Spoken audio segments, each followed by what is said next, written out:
Hey guys, today's quick tip is about deleting extensions. And why deleting extensions? Because you probably already added one, or we're adding some as we're waiting for some Google features to happen.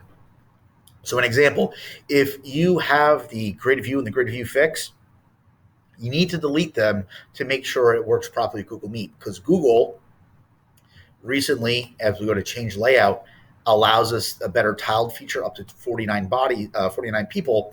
So that's another video I recorded, but it may wind up conflicting with other extensions. So how do we delete an extension? Two ways. First way, I can go up to the extension up here in the browser.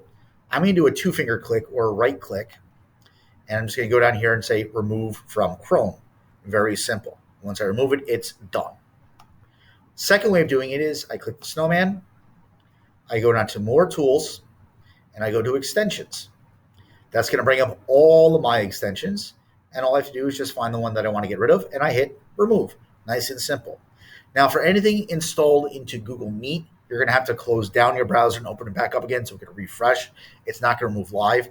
And I would recommend that with any extension. Any extension that you remove, just close down the browser and open it back up again to make sure that you're dealing with things nice and clean.